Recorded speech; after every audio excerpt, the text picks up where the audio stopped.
नमस्कार. आज आपण संत सखुबाईंच्या कथेबद्दल बोलणार आहोत, पण थोडं वेगळ्या पद्धतीने. हो.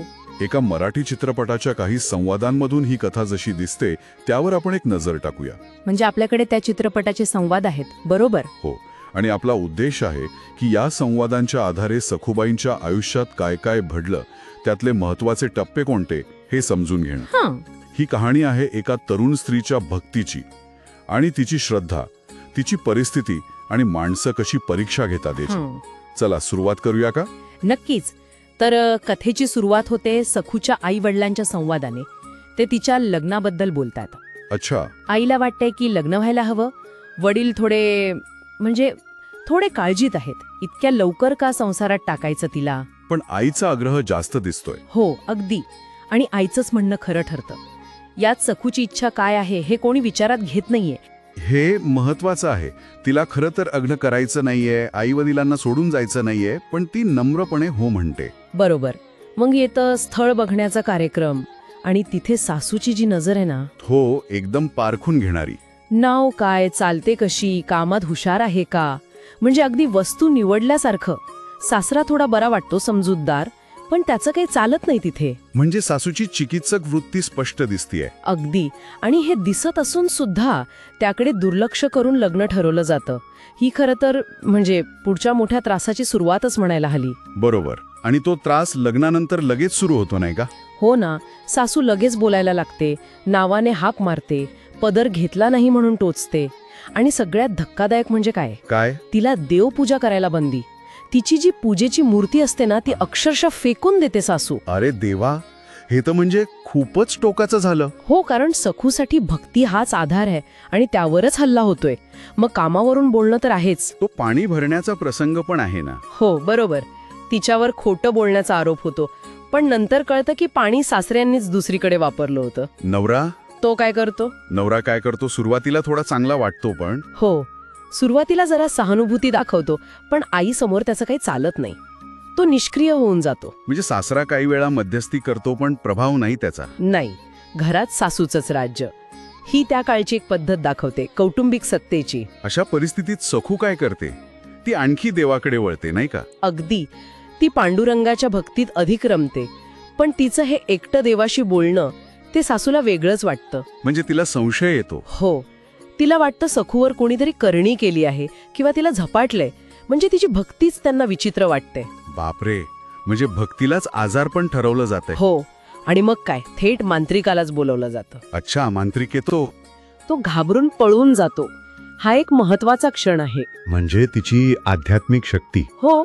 ती सांसारिक उपायांपेक्षा, अगदी जादू टोण्याच्या भीतीपेक्षाही मोठी ठरते. इथून पुढे कथा अजून वेगळं वळण घेते, बरोबर? पंढरीच्या वारीचा विषय येतो. अगदी. सखूला वारीला जायची खूप इच्छा असते. पंढरपूरला विठ्ठलाच्या दर्शनाला दरवर्षी जी पायी वारी जाते, पण सासू परवानगी देत नाहीच. उलट काय करते, तिला घरातल्या एका खांबाला बांधून ठेवते. काय सांगताय, बांधून ठेवते? हो, ही क्रूरतेची हद्द आहे. कल्पनाच करवत नाही.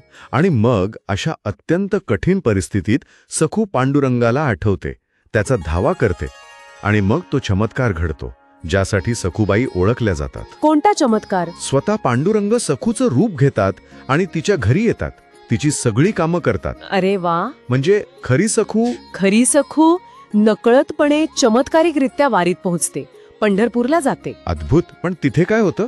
तिथे पांडुरंगाचं दर्शन घेतानाच ती देह ठेवते. तिचं निधन होतं. पंढरपुरात? हो. आणि तिथेच तिच्यावर अंत्यसंस्कार पण होतात. पण कथा इथेच नाही संपत. अजून काही आहे? हो. पांडुरंग स्वतः संत नामदेवांना सांगतात. नामदेव मोठे संत कवी होते त्या काळातले. पांडुरंग त्यांना सांगतात की सखूच्या अस्थी म्हणजे राख आणि हाडं गोळा करून आण. आणि एक खूण सांगतात. काय खूण? ज्या अस्थी कानाला लावल्यावर पांडुरंग पांडुरंग असा आवाज येईल, त्याच सखूच्या. अविश्वसनीय. ही भक्तीची एक वेगळीच पातळी आहे. मग नामदेव त्या अस्थी घेऊन येतात सखूच्या सासरी, जिथे अजून सखूच्या रूपात पांडुरंग आहेत. बरोबर. मग नामदेव सगळं सांगतात, अस्थी दाखवतात. आणि तेव्हा पांडुरंग आपलं खरं रूप प्रकट करतात, विठ्ठलाचं रूप. आणि मग येतो कथेचा कळस. त्या अस्थींमधून सखू पुन्हा जिवंत होते. काय म्हणताय? अस्थींमधून जिवंत? हो. हा चमत्कार बघून सासरच्या लोकांना त्यांची चूक कळते, त्यांना पश्चाताप होतो, ते सखूची क्षमा मागतात. खरंच अंगावर काटा आणणारी कथा आहे ही. म्हणजे या चित्रपटाच्या संवादांमधून सखूबाईंची श्रद्धा, तो छळ, दैवी हस्तक्षेप आणि शेवटी भक्तीचा विजय, हे सगळं खूप छान मांडले. नक्कीच. आणि एक गोष्ट लक्षात घेण्यासारखी आहे, सखूची खरी ताकद केवळ सहनशक्ती नव्हती, तर तिच्या भक्तीतून तिला जे आंतरिक बळ मिळालं होतं ते होतं जे सगळ्या अत्याचारावर मात करतं. यात एका बाजूला टोकाची क्रूरता आहे आणि दुसरीकडे प्रचंड आध्यात्मिक शांती. हा विरोधाभास महत्वाचा आहे. हो, हा फक्त चमत्काराचा भाग नाही, तर श्रद्धेतून मिळणारं जे बळ आहे त्याचं चित्रण आहे. अगदी. तर या चर्चेतून एक गोष्ट स्पष्ट होते, सखूची श्रद्धा इतकी अविचल होती की ती तिला सगळ्या संकटातून फक्त बाहेर काढत नाही, तर एका वेगळ्याच उंचीवर नेते. बरोबर. आणि हाच विचार आपल्याला एका प्रश्नाकडे आणतो की इतक्या टोकाच्या परिस्थितीत टिकून राहणारी श्रद्धा, इतकी पराकोटीची भक्ती, याचा आजच्या जगात आपण कसं बघतो? विचार करण्यासारखा प्रश्न आहे. दुःख आणि भक्ती यांचं जे गुंतागुंतीचं नातं या कथांमधून दिसतं, ते आज आपल्याला काय सांगू पाहतं, यावर नक्कीच विचार करायला हवा.